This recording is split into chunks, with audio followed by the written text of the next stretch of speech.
late nights, early mornings, mixing these tracks, and I was really pleased with how they came out. Then I handed in my dissertation, and then what happened was I got tinnitus.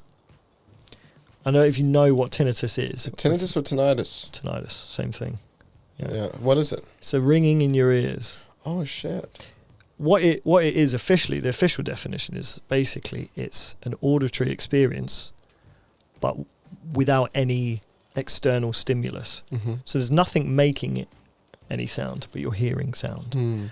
And people experience it differently. Some people get ringing in their ears. Mm-hmm. Some people get humming, whooshing or rushing, whispering. I get like pook, pook, pop, pop, that kind of thing in my ear once in a while. Yeah. Yeah, like literally, like especially if I lie down on one side, I get like this kind of weird, like pop, pop, like almost like pulsating noise, and then like it your disappears. Heartbeat. Yeah, almost like that. Well, there's a form of tinnitus called pulsatile tinnitus, which is like heart follows your heartbeat.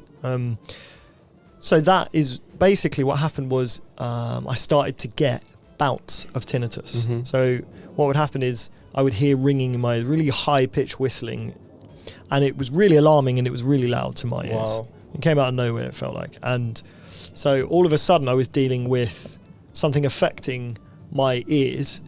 The only thing that I'd really thrown myself into for the last couple of years was suddenly in jeopardy. And I was dealing with a real crisis because I didn't know what the fuck to do. I went to the doctor. I went to A&E at Chelsea Hospital. I went to an ENT, all these people who I thought might be able to help me, and the answers just were not forthcoming. The GP was useless. Basically said, call back in 6 weeks, it should go away. Let me guess, you found the answer on Google. No, I did. Well, I found some things from Google, but in the end, what actually helped me was speaking to the Musicians Union, Mm-hmm. who put me in touch with a charity called BAPAM, which is the British Association for Performing Arts Medicine. Mm-hmm. Right. Now, I've got constant ringing in my ears. It's 24/7. Wow. I don't know what it is. I don't know what's caused it, and I have no idea what's going on. And I'm getting absolutely no help. I'm trying my best to try and contact people. The GP is not helping me. I have no idea where to turn. I was completely lost. I spoke to BAPAM. They assessed me and they said, okay, here's the deal. We're going to put you through a referral system. Go and speak to these charities and try and get some funding from them to go and get medical treatment. So I did that. I went through the applications process for a bunch of different charities who agreed to pay for me to go to Harley Street in London to get hearing therapy. So I had a whole bunch of tests done on my ears by a really amazing guy called Jordan, who's an audiologist, who basically sat me down and said, okay, here's what we're going to do. We're going to test your hearing. We're going to test the physical aspects of your ears, the inner ear pressure. We're going to look at all the tiny microscopic hairs in your ear that pick up sound and find out what's going on. Tested them all to make sure there's no physical damage, right? And when it was established there was no physical damage to my ears, basically what the task then became was how to learn to live with tinnitus. Wow. Because the thing about tinnitus is it's not very well understood at all. Mm-hmm. In terms of medicine and the medical profession, tinnitus is very much in the dark ages. You can't always pinpoint a cause, and you can't always pinpoint a solution. And a lot of people, once they get tinnitus, have tinnitus for the rest of their lives. And it's then about learning to live with it. Wow. So all of this information came to me very quickly in a short space of time. And I was really struggling to deal with all of this emotionally. And would it happen during the day or during the night as well? Were you trying to sleep? Constant. It doesn't matter. So you wake up, you fall asleep. Constant. It's the same. Wow. And how would it sound? Can you make how would it? The way I would describe it is there's a couple of ways. I don't know if this is still relevant, but do you understand the sound of when you turn on a television, particularly an old television? Yeah. It's extremely high pitched kind of electrical whistling. Mm.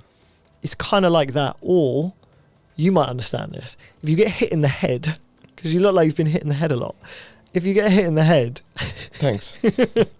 Isn't that the similar thing with in films they try to show the explosion, like on Saving Private Ryan, explosion, and it's just like that kind of thing, and you just look around and okay. Exactly. Yeah. Exactly, but it's super high pitch. Super high pitch. You know, it's not even a frequency that I would be able to see. Maybe you're turning into dog. And you have a horrible neighbor who just whistles all the time. That whistle. I can't believe I went through all of this. And I'm telling you what happened. This is what you. This is and what nobody told me. Come to the Dr. Renars. I was turning into a fucking dog. Are you turning into Wolverine? That would be so much cooler than what's actually happening. Yeah. Which is probably look, the hair is there. You're gonna be the first ginger Wolverine. Everybody's got a little bit of ginger in their beard, right? No, only ginger people. You and Mike. No, that's not true. That's not true. I've seen it. They try and hide it, but I've seen it. Is it on beard or somewhere else? Most people. On me or other people? So, what happened was, I basically then had to go through the process. Stay fist away. I'm almost kissing that microphone. I just wanted to. I don't know. It's like. Into the moment. What happened? Yeah, I know. So what happened was I had to go through the process of dealing with having tinnitus and learning. The objective then was to learn to live with tinnitus. Yeah. That was what the objective then became. So I finally had some semblance of an answer. It wasn't an answer of here's what's happened to you, because tinnitus can be caused by lots of different things. Loud noise exposure over many years. Some people get it from a traumatic event, like you said, like a bomb going off or something like that. They might get tinnitus and it might not go away. An infection in your ears. There's all these different reasons that the nerve endings in your ears that send the signals to your brain to tell you there is a noise happening. Something fucks up or they fail, and it just sends noise constantly. So, and so I was like, okay, well now I know that this is something that I have to learn to live with. So at least I have that answer in some respects. And now I can start to deal with it because I can accept it now. And so then the process became, okay, am I going to be able to work in music? Am I going to be able to continue to produce? Will I be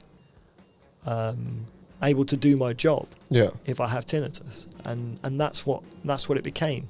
And since then, I've spoken to an awful lot of people who have tinnitus. I've heard a lot of stories from music producers, musicians, who have tinnitus, because the funny thing is, of course, I thought at the time, my attitude was, this is the worst thing that could have possibly happened.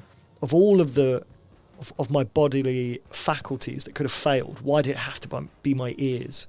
Of everything, the only thing that I care about at the moment is this, new found aptitude I have for producing. I'm super fucking passionate about it. I love it. And all of a sudden it's been taken away.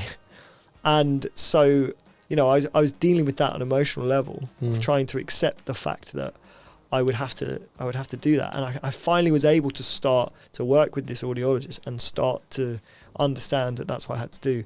And of course, of all the things to fail for a music producer or a musician, thinking about it, the most likely thing to fail would probably be your ears, because you're using them every day. If you're on stage all the time, super loud. A lot of musicians have those issues. So wait, is this what is still happening with you? Right now, I have to, still have tinnitus. And how long it's been now? It's been nearly a year now, I think. Jeez, do you still feel like that impacts you a lot, or you? It's been a journey. It's a journey, and most people with tinnitus will call it exactly that. It's that journey of first you have to. First, there's the kind of the shock. Like when people talk about the 5 stages: shock, anger, denial, bargaining, acceptance, or something like that.